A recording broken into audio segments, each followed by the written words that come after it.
What's up? What is up? What is up? What is up? We had a big weekend of racing. Hell yeah, we sure did, man. A lot of shit went down at Darlington between all Yeah, the races. we had the MotoGP, we had IndyCar, we had Supercross.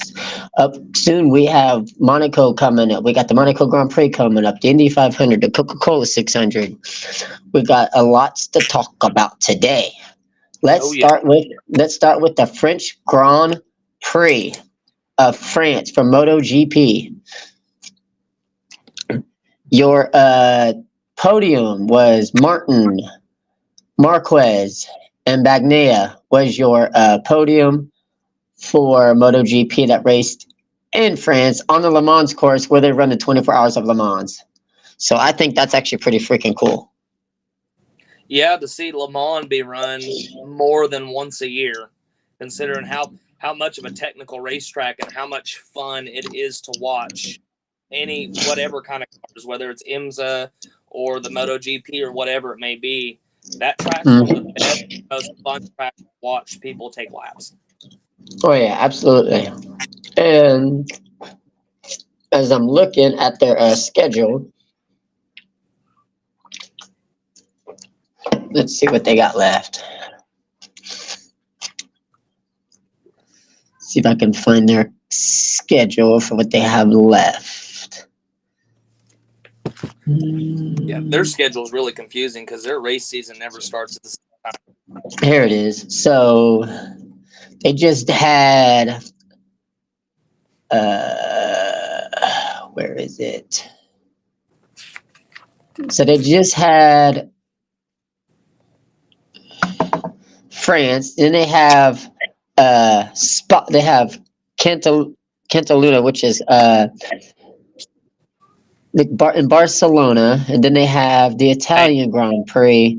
Then they got a Mugello test. They got TT Circuit Essen. Then they got Germany, Silverstone, Austria, Motorland. Do they not race Abu Dhabi? They already did. Okay. I know some sports, like I said, I get confused because some of those sports, like Abu Dhabi, I think for Formula One is what the last race of the season.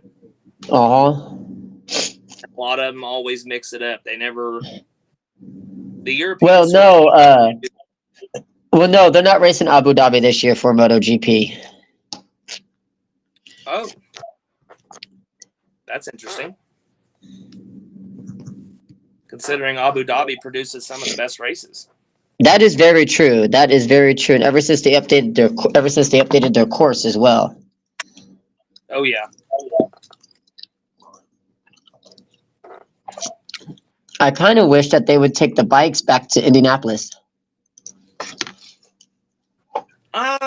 See, I'm on the fence about that one. I would agree with you, but not 100%. But that's just because of all the hard hits and stuff at Indy. Something going wrong in one of those turns and pulling a Denny Hamlin and just boom, nothing but wall. Yeah, that's true. Here comes Ding Dong. Hey, there he is. Everybody, Ding Dong in the house. Look, we can't call him Ding Dong. He didn't ditch us. What's up, fellas? How y'all doing? Good. We just got done talking.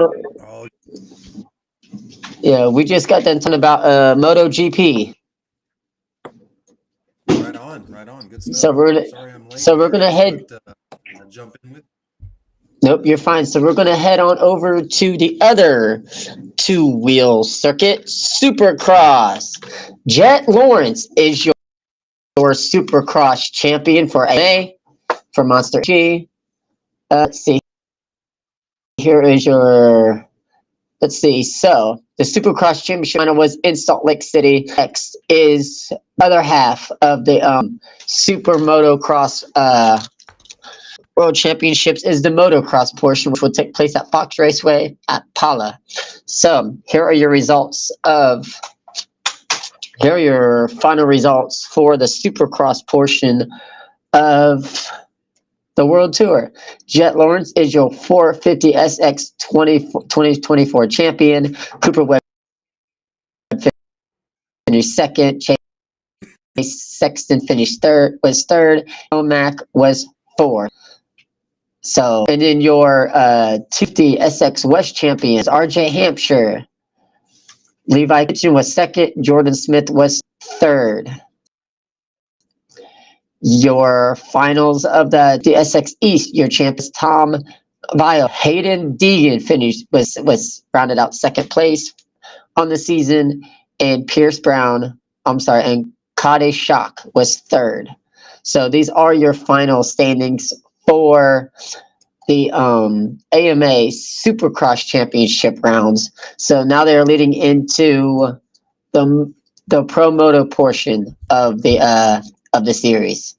So that's coming up.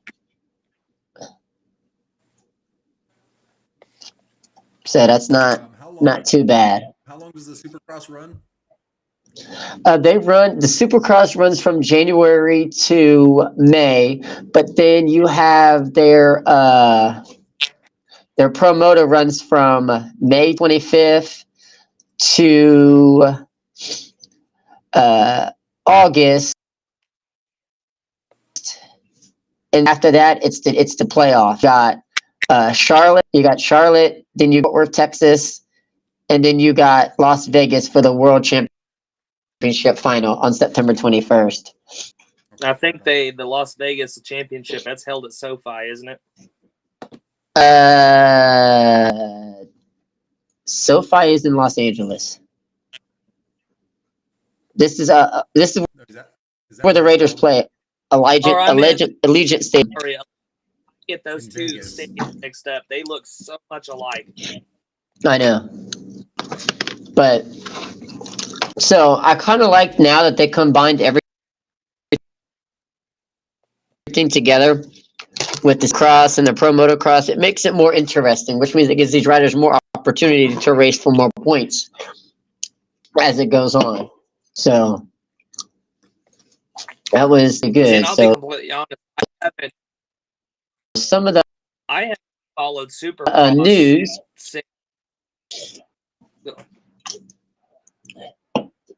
Since when? Since Ricky Carmichael quit racing. Oh, you haven't followed it since? Yeah, no. Ricky Carmichael and Jeremy McGrath. I was little, I think, when Jeremy quit racing. I'm talking about I was probably fourth grade, if that. Mm-hmm. But with all the rules, like the bikes that they race now are just not as fun. Me and my dad were into all of that stuff. My dad used to ride professional motocross for Metal Militia. Mm-hmm. And after he broke his back for the fourth time, they were like, "Yeah, we're done." That's no. Well, the fourth time he ended up breaking his neck in the process too. So they were like, "Yeah, after that, you're done. You're done." But the bikes just aren't as. Yeah, the bikes just aren't as fun to ride anymore. See, to me, growing up on the little 80s two-strokes, the little Yamahas and the Hondas, those were some of the best and the most fun bikes to ride. But these big 650 Yamahas that these guys are riding, the weight that these guys are having to deal with, and the bikes back in the day were so light, and now when you're riding these Yamahas, man, these things are 600, 700, 800 pound bikes. Right. Yeah, and that they're heavy. People are getting injured, and then the rules, because of how heavy the bikes have gotten, the rules that are implemented, the policies and all that stuff. To me, the sport is just going downhill. But that's from somebody who used to pretty much live that life, because my dad was a part of that life. So it just, Supercross isn't the same for me anymore. I mean, that's fair. But we also had, over the weekend, we had the FIA World Endurance Championship, 6 hours of Spa. Their next race is the annual Le Mans 24 hours. I was about to say Rolex 24. Dumbass. I wish. But That just but means the season starts over. right. No, so your final results of the Spa 26 hours. Hold on, wait a minute, Kevin. Your ass is supposed to be leading this shit, but it's okay. Hey, hey, you go ahead and go over all this stuff because you got all the information. Once we start getting NASCAR, I'll take it over from you. Then again, I am boss man, so I do whatever the fuck I want. I'm the captain now. No, I'm kidding. Bitch. Fucking asshole. Right. Hertz. Okay, Hertz. So here's your podium. Stevens and Illett, which is Illett is an IndyCar driver. Hertz team Jada was first place. Porsche Penske Motorsport finished second, and Ferrari AF Course finished in the third position for overall. Your hypercar finish. Your top three for podium hypercar was this top three I just said, and then for LMGT3. You had Matinee EMA on Goodyear tires win the class. You had Monterey Pure Racing second, and then you had Iron Lynx third, which was also running on Goodyear tires. The Hyper series, the Hyper cars, they run on Michelin tires. So you have Michelin and Goodyear for the World Endurance Championship. What you guys think about Goodyear and Michelin as tire suppliers for the WEC? Man, Goodyear has produced a lot of good tires. It just depends on the sport, right? So obviously, we've seen Goodyear not have such a good year in NASCAR. LOL. Yeah, pun intended. Now Goodyear is starting to ramp up, and the tire compound that we're bringing back to, whether it's the truck, Xfinity Cup Series, compounds are great. I don't why we can't have a tire like some of these guys in other sports are running. To be honest, Goodyear needs a run for their money. Michelin could give them that run for their money, and to me, it would be a big fuck you to Goodyear if NASCAR brought Michelin in as a tire manufacturer. I agree. Just to see, to be honest, right now, I'd be willing to put 6 months worth of a disability check down to say Michelin brought 100-time better tire to NASCAR than what Goodyear can bring to us right now. Look what ARCA. Look at ARCA. ARCA races Hoosier tires. Yeah. No, that's not right. That's wrong. That's wrong. I'm wrong. I am so wrong on that. General Tire. Yeah, General has ARCA Menard series. I just fucked all that up. General and Hoosier actually, they're. Now I'm not sure when it comes to tires, cars, sports, and all that stuff. But when you go in to say, okay, well, I want 4 brand new tires for my car, what? Hoosier actually makes a tire to go on your everyday car. And I thought it was just a sports, but those two guys, they're in business together. Hoosier, look at all the tires that you see for dirt. Goodyear tried to build a tire. We saw that with Bristol Dirt. Didn't really come out. I feel like Hoosier should have been the one to provide that tire for Bristol Dirt. I feel like maybe we would have got a little bit of better racing. Other than what was produced. But other than that, I don't know. What if NASCAR takes a gamble and says, okay, so we're going to, Goodyear, you can stay, but we're going to bring in Michelin and Hoosier and see who produces the best tire and see if teams start signing these manufacturers. Okay, so we're not going to, we're Team Hendrick. We're not going to use Goodyear anymore because we prefer Michelin tires. We're Gibbs Racing. We're not going to use, we're going to stick with Goodyear because they've been good to us, blah, blah, blah, blah. Give them stuff like that. Bring in 2 or 3 more manufacturers for tires and see what that does to Goodyear. See what kind of pressure that puts on Goodyear and see what kind of tire they can bring to the track at that point. Because at that point, you're battling for business and competition. So to me, that would ramp up the racing so much better. depending on what kind of tires brought and who's making it. Yeah, that's true. But we also had the IndyCar Grand Prix over the weekend, which kicked off the month of May, racing at Indianapolis. Alex Palou took the victory, leading 39 laps. Here is your overall finishers for the IndyCar Grand Prix. As you know, for those of you who don't know, but Kyle Larson is now officially in Indianapolis doing his practice for number 17. Of course, you know, here comes the haters. Somebody said, oh, this is pure trash. Somebody get that cheater out of IndyCar. And I'm thinking, you know what? I'm not even going to say nothing because, you know, haters are going to hate.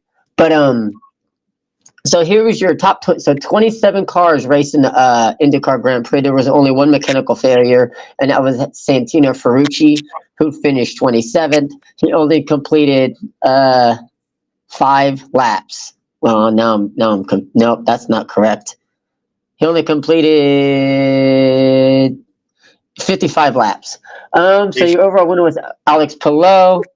Will Power was second. Christian Lundgaard was third. Scott Dixon was fourth. Marcus Armstrong was fifth. Scott McLaughlin sixth. Colton Hertz is seventh. That win is coming. He is my pick to win the 500 next week, in 2 weeks. That is my pick to win the 500. Alexander Rossi is finished eighth. Graham Rahal ninth. Felix Rosenquist 10th. Kyle Kirkwood finished 11th. Romain Grosjean finished 12th. Pato Onward was 13th. Petra Fittipaldi was 14th.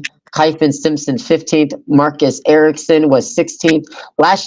The defending Indy 500 champion Joseph Newgarden was 17th. Jack Harvey 18th. Theo Pourchaire was 19th. Christian Ramonson was 20th. Augustin Campino was 21st. Stingray Robb was 22nd. Tom Bloomquist 23rd. Linus Lundquist 24th. Luca Giotto 25th. And Rinus VeeKay was 26th. And as I have mentioned, Santino Ferrucci finished 27th. So that was your overall. So your other lap leaders for the Grand Prix was Christian Lundgaard, who led 35. Scott Dixon led a lap. Marcus Armstrong led 3. Scott McLaughlin led 2. Rossi led 1. Graham Rahal led 2 laps. And Fittipaldi led 2 laps. Your overall so far heading into the 500, your point standings is as follows: Alex Palou first, Will Power second, Scott Dixon is third. So that is your top 3 in the point standings. Your points lead, right? Your points chase for the championship is between Palou and Will Power. Alex Palou has 152 points, and Will Power has 140 points, while Scott Dixon and Colton Herta are tied for third at 127. And are they in line with NASCAR? Are they a third of the way through their season also? I know NASCAR is exactly a third right now. The 500 will be their 5th race of the season. Okay. And how many races does IndyCar normally do? They have, I would tell you how many they have. They have, I mean, from start to finish, what's the season look like? What's the length of the season? let's see, 1, 2, 3, 4. Let's see, we got 2, 4, 6, 8, 10, 12. Hey, Jordan can count. 16, 18. Fuck you, Kevin. Fuck you. 20 races. Well, technically 19 races because the All-Star race doesn't count. So they have 19 total races. And they got 2 races in they have 2 races in the Milwaukee Mile, and then they have 2 races at the Iowa Speedway. But their upcoming races is the 500, the Grand Prix at the Streets of Detroit, Road America, Monterey, Mid-Ohio IndyCar 250, which debuts the hybrid engines. And then you got the doubleheader at Iowa, Toronto, WeatherTech, Portland, Oregon, doubleheader at Milwaukee, and then the championship finale at Nashville Superspeedway. So they're not even going to Gateway this year. Yeah, they are. I said that. Worldwide technology raceway Gateway. Yeah, that's okay. Yeah. All right. So We got 9 minutes remaining. Kevin, give us your rundown of NASCAR, and then we'll continue tomorrow. And then tomorrow's episode will be all Darlington. Man, Give me what so you got. Oh, we're hold on. Hold that thought. Hold that thought. Jimmy Johnson is doing his own double this week, this upcoming 500. He's going to be calling. He's going to be part of the Indy 500 crew for NBC, and then he'll fly down to Charlotte to race in the 500, to race in the 600. And also, with that being said, the 2025 Coca-Cola 600 will be shown exclusively on Amazon Prime. well, I won't have to worry about it because I'll be in Charlotte for that, so it'd be all right. Yeah. And remember, Kevin, we're trying to go to the 500 next year. Yeah. Truck series, man. Where do we start? From Write your notes down. Let's start on lap 2. I want to talk about. Yeah. So, yeah, being a KB fan, man, I'd rather skip over this, but it's Right. news. First truck start at Darlington for Kyle Busch doesn't really come at a help to the truck.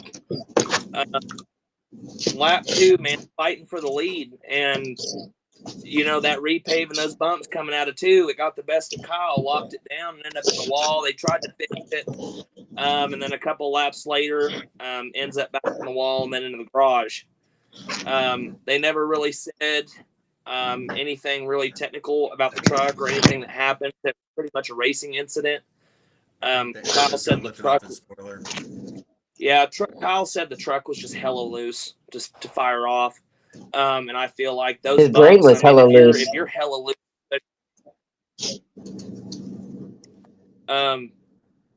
what do you do? That's a racing incident. Right. In that there's nobody to blame there. But it sucks to suck.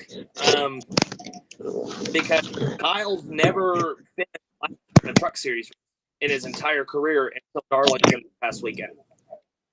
20 years of truck racing, and he's never finished last. To me, that's 20 years and never having a last place finish. That's a feat. But I thought,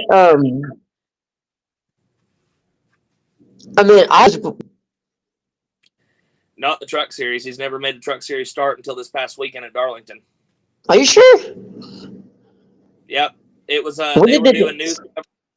Yeah, they were doing news coverage, and it was a big deal this past weekend.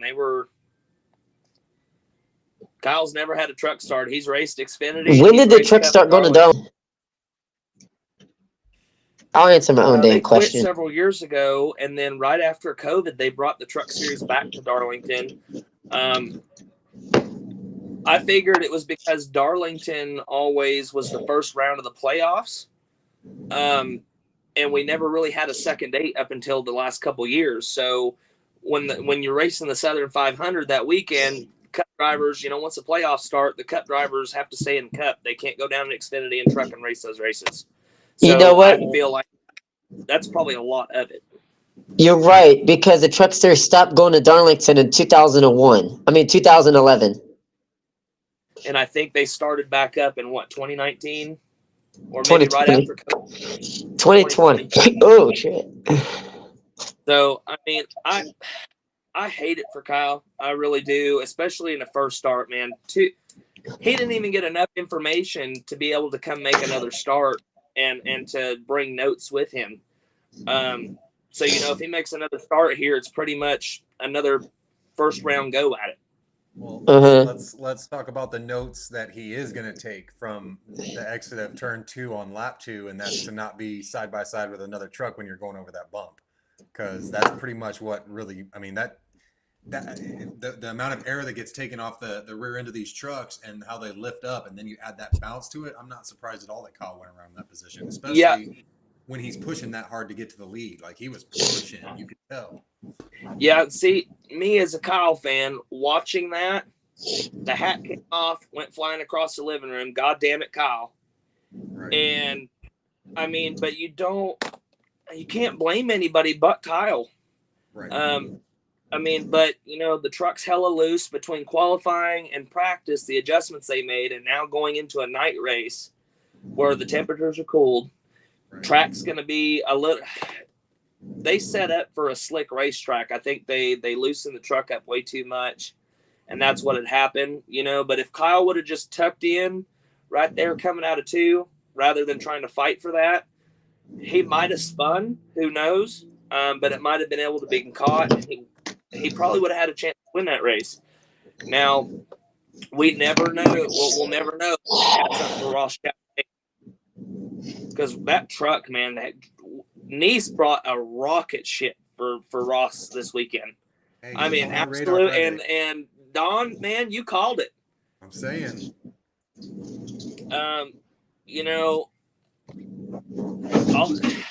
It just, like I said, it sucks to suck. It's a racing incident, but who knows? It probably, if Kyle wouldn't have wrecked out, could have, would have, should have. Could have went a different way, might have went a different way. Somebody else wins the race. Kyle wins the race. We'll never know. Racing incident. I feel like Kyle moves on from it, takes the notes that they did get between practice and qualifying. Right. And if he makes another truck start, they get that back. Now I know that we talked about ThorSport last week as a whole. Now ThorSport didn't get the win this week. But Ben Rhodes and Ty Majeski, both 2 top 5 finishes. And I think you had in the top 10. Yeah. You had Ben Rhodes, who finished 3rd, and you had Ty who finished 5th. Well, damn, my ass stays fucking corrected. The other thing, so Ford gets their first win of the season in Cup. Congrats to Brad on that. The other thing I found funny is that so Josh Berry finished 3rd in the Cup Series after Darlington. Okay, that's a Ford. Ben Rhodes finished 3rd in the Truck Series. That's a Ford. And who finished? Somebody finished 3rd. Let's see. Cole Custer in a Ford finishes 3rd in the Xfinity Series. Right. So, I mean, what do you do? The Truck Series put on a great race. There was a lot of action, a lot of drama, and not just in the Truck Series. I mean, the Xfinity Series too. But congratulations, Ben Rhodes and Ty Majeski really needed the day that they got, especially with the point situation. I know we're a quarter way through the season, but I know technically difficult track. Yeah, and the Truck Series doesn't run as many races as the Cup Series, so they don't have as many chances to get up there, get points, and all that stuff before the playoffs. Right.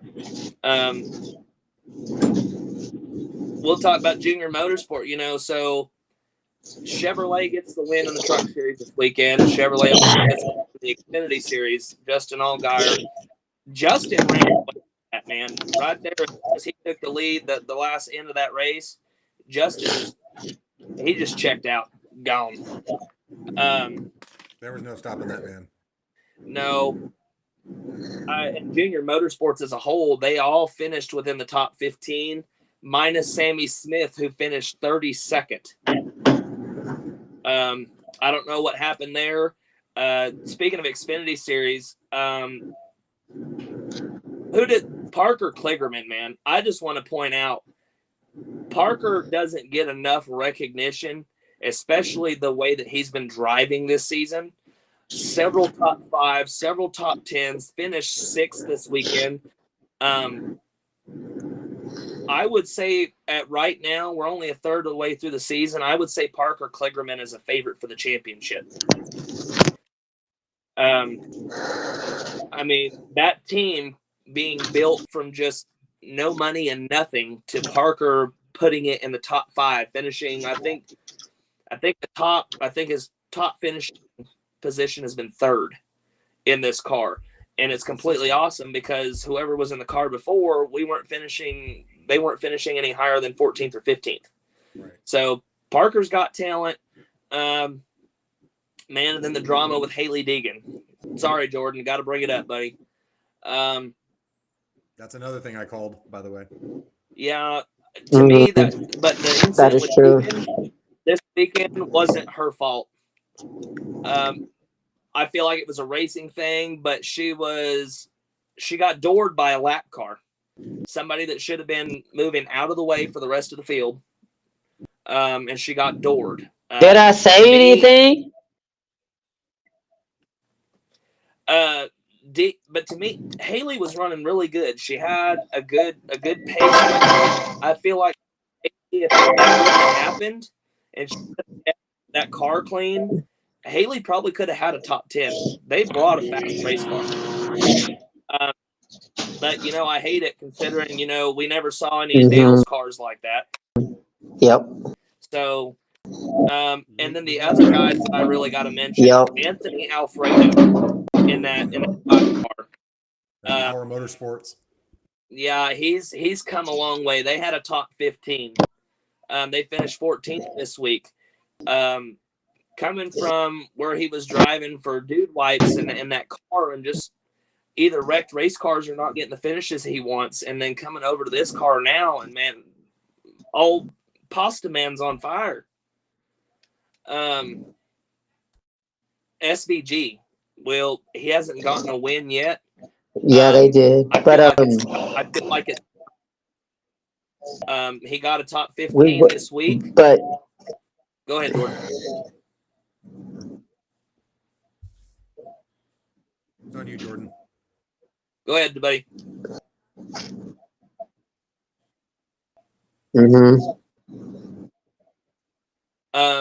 SVG finishes 15th. Not a win yet. Yep. I feel like that first win's going to.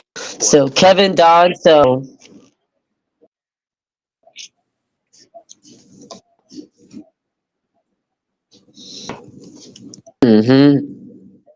So to cut you guys off, but the discussion will have to continue tomorrow.